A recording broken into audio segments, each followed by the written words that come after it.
Hello and welcome to this first video in Unit 7. We're going to talk in Unit 7 about light and reflection, and we're going to start by looking at some characteristics of light in this video.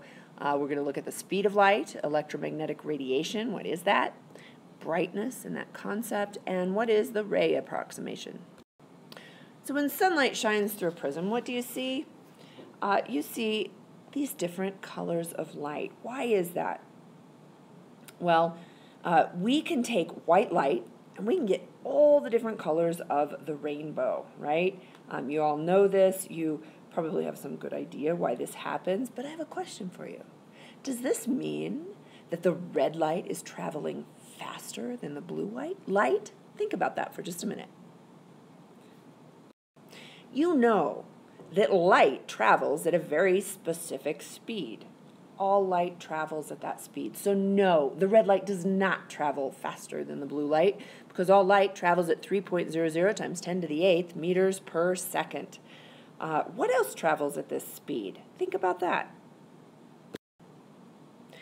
Well, here are some examples of other things that travel at the speed of light. These are all examples of what we call electromagnetic radiation. Radio waves, visible light, also infrared light and UV light, X-rays, microwaves, gamma rays. They travel at the speed of light also because they are electromagnetic radiation. What is electromagnetic radiation?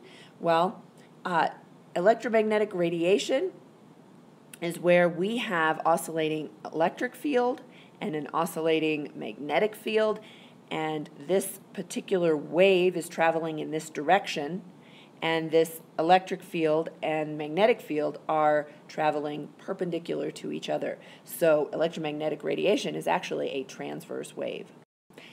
When we look at the electromagnetic spectrum with all these different kinds of electromagnetic waves on it, we can see we have radio waves, microwaves, infrared light, visible light, UV light, X-rays, gamma rays, and they're placed on this spectrum in a very specific place because their frequencies are different and their wavelengths are different. They vary as you move down this spectrum.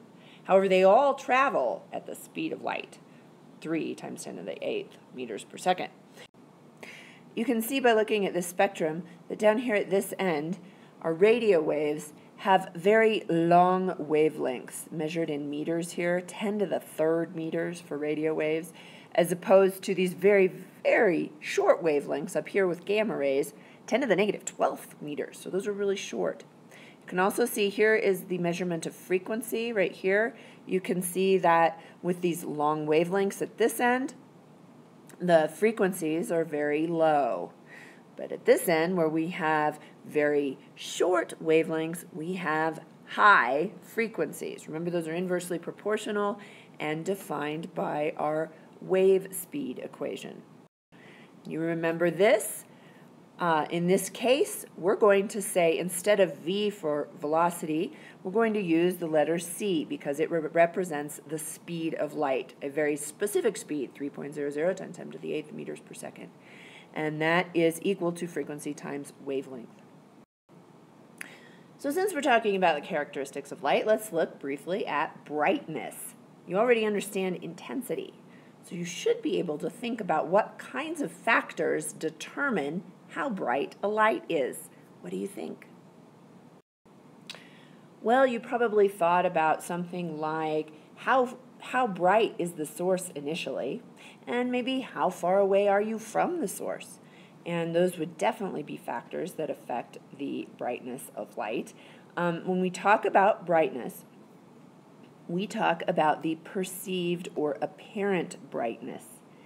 And it is going to be related to the amount of light that falls on the surface of something some distance away from the source.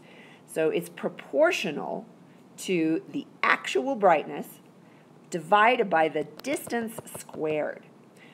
So this means that as you travel farther and farther out, you're going to have a lot less brightness.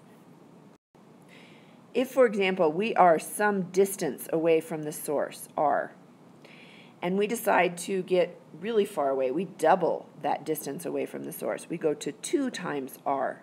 That would be right here.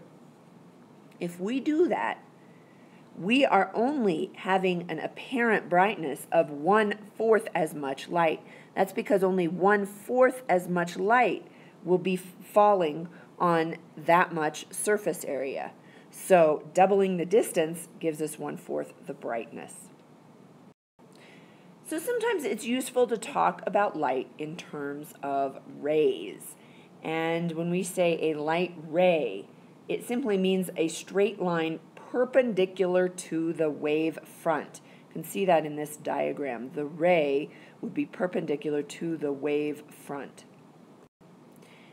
We can use this idea of what we call the ray approximation, where we look at rays as straight lines traveling like this.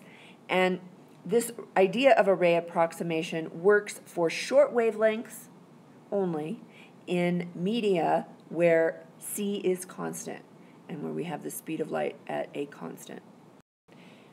If you've ever noticed, no one ever talks about radio rays. They call them radio waves. That's because AM radio waves have very long wavelengths and bend around obstacles. The rays would not go in straight lines, so we cannot use the ray approximation for these long wavelengths. It does work for microwaves. Microwaves have a little bit shorter wavelength than these radio waves, but they happen to be short enough for the ray approximation to work. Microwaves travel in straight lines and they reflect off the metal surfaces just like light. Here's a few advanced ideas. Research some applications of different frequencies of electromagnetic radiation. For what are certain frequencies useful and why? Research different types of light bulbs. How do they work? What are the advantages of each one? Other ideas? I look forward to seeing what you come up with, and we'll see you in class.